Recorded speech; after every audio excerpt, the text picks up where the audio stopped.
Alors la structure de Westland New Post, je rappelle aussi que c'est la structure identique pour tous les morceaux, pour tous les quartiers de la même tarte. C'est toujours le même principe. Vous avez un état-major au-dessus. Au-dessus de cet état-major, vous avez ces deux grandes directions qui apportent soit l'assistance économique, soit l'assistance de besoins d'autorité immédiate. Bon, ces gens-là, en haut, on ne les connaît pas. Ils ne sont connus que des personnes clés, des personnages clés. En Europe, en l'occurrence, il y avait 9 personnages clés. Un des 9 était Paul Latinus. Le Heurt Anti-Communist League, eux ne peuvent pas agir dans une portion du monde, ni partout en même temps. Eux, pour faire quelque chose, ils le feront faire.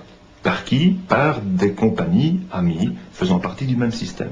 Vous avez l'Europe divisée en 8 avec un centre. Nous avions le groupe centre pour la Belgique, l'ouest de l'Allemagne, le nord de la France et pratiquement la majeure partie des Pays-Bas. Latinus avait été chargé de constituer et de structurer ce groupe comme une armée secrète, un peu sur le modèle de l'ASS. Il y avait un service secret, un service de sécurité à l'intérieur du groupe.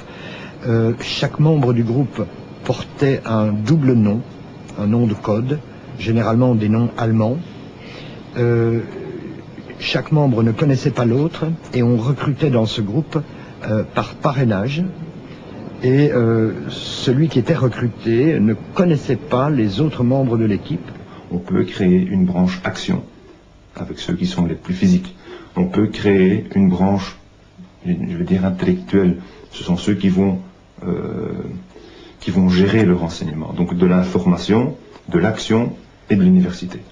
L'université, pourquoi? Parce qu'on a parfois besoin d'un scientifique, d'un laborantin pour un produit bien spécial, comme dans une brigade judiciaire, bon, il y a toujours le labo. Ce cheveu, à qui appartiendra-t-il? Bon, on n'est pas allé jusqu'aux cheveux, mais des produits chimiques, une demande, à la limite, une demande d'explosifs, ça se fait vers la branche universitaire. Quelque chose de spécial, bien entendu, on ne vous parle pas d'un bâton de TNT, des produits beaucoup plus spéciaux. Je reprends contact avec Paul Latinus.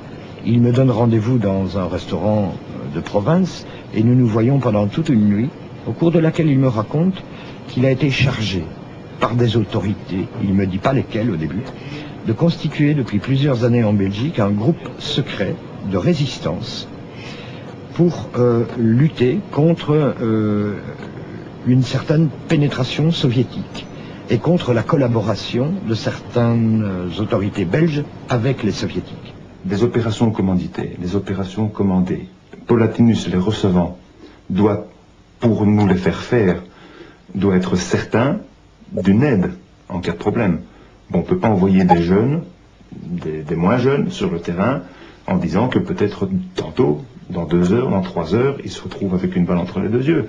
C'était les risques permanents. En cas de problème, ils se sont fait éventuellement prendre par une police communale. Pourquoi? Parce qu'il y a un contrôle d'identité, bon, la police rentre comme un cheveu dans la soupe. On peut pas dire aux policiers, écoutez, nous sommes dans une telle mission, etc. Non, bon, d'accord, contrôle, qu'est-ce que vous faites là? On ne peut pas vous le dire, clac, les menottes, et on est emmené pour un interrogatoire. Tout à fait classique. Dans ce groupe, il y avait également ce commissaire de la Sûreté de l'État qui a dit plus tard qu'il infiltrait ce groupe, mais qui néanmoins a donné des cours particuliers de filature dans un appartement d'un des responsables du groupe, et ce commissaire arrivait avec une cagoule sur la tête, accompagné d'un garde du corps. On l'appelait le colonel, c'était son nom de code, et il disposait d'une carte du WNP avec les sigles secrets du groupe. Et parmi les techniciens qu'il a fait venir à des cours, il y avait un membre des services de sécurité du marché commun, nommé entre guillemets Robert, et il y avait un autre membre qui venait donner des cours en cagoule et qui s'est révélé être un commissaire de la Sûreté de l'État, Smets. Et lorsque nous avons posé des questions sur ces cours, nous avons également demandé s'il était exact que le commissaire avait organisé des exercices après les cours. Et le commissaire a fini par admettre qu'il avait été sur les lieux d'un exercice au mois de mai 1984, ici dans Bruxelles.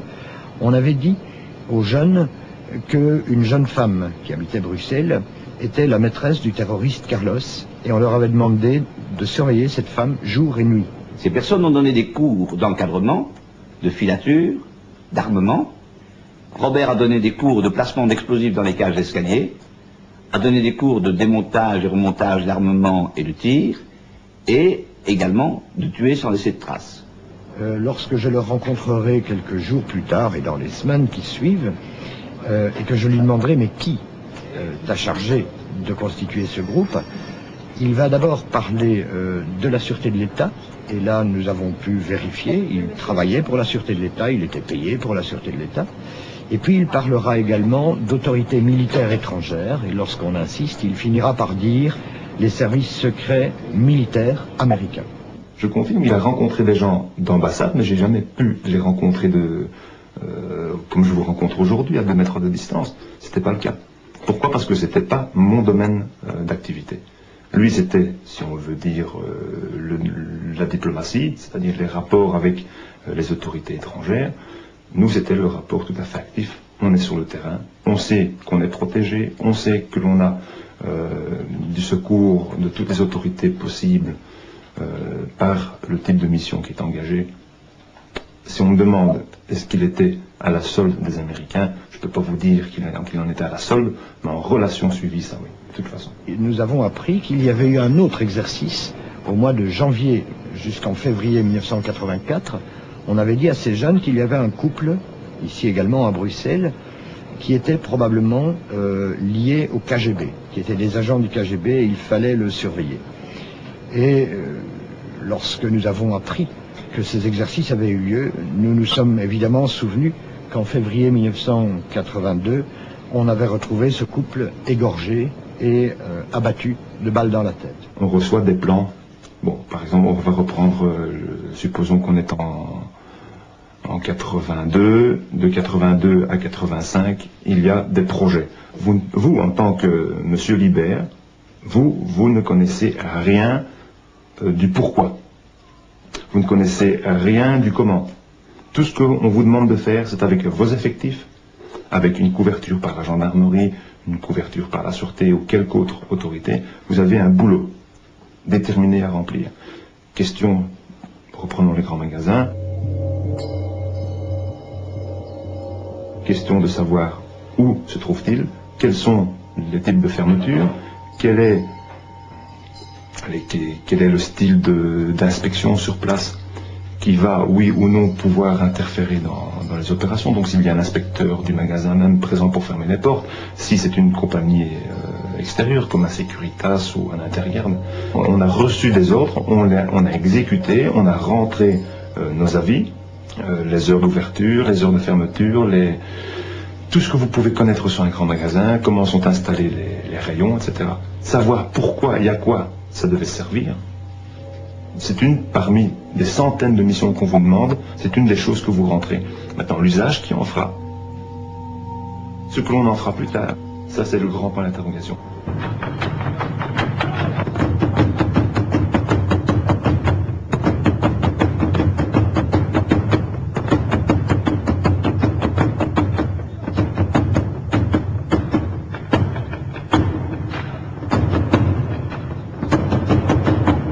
Où a-t-on abattu les citoyens? Il y en a sur le parking, il y en a dans le magasin. Avant, pendant et après l'Holden? Pendant, il y a ça. Simplement vu donc quelqu'un courant avec un masque de carnaval, avec un fusil. Mais le bulletin est dérisoire, il doit être en dessous de 200 000. Ce ne sont pas l'argent que l'on cherchait. Ça, c'est difficile à dire. Il avait un genre de masque comme au carnaval. Il avait un grand fusil, je ne sais pas ce que c'était exactement. Et quand je me suis avancé, il a fait un geste comme ça vers moi, naturellement. Je n'ai pas demandé mon compte. J'ai fait demi-tour et je suis allé vers la boucherie, vers l'arrière. The guns they were using were coming from far highway. And that's exactly what we did plan. It's to organize gangs and groups like that and let them go by themselves, but make sure they will survive and make sure to supply them and, just to create a climate of terror in a country. After 4 years of random killings and hold-ups, the Brabant Wallon killers vanished. Then, after a year of silence, a phone call led police to a sack in a Belgian canal. In it they found the weapons used in the killings and much of the loot. The caller never identified himself. They have two plans.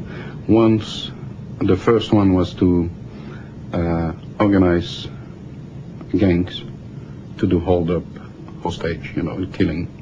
The second one was to organize a so-called left movement who will do a terrorist attempt, just to make the population believe that these terrorist attempts were done by the left.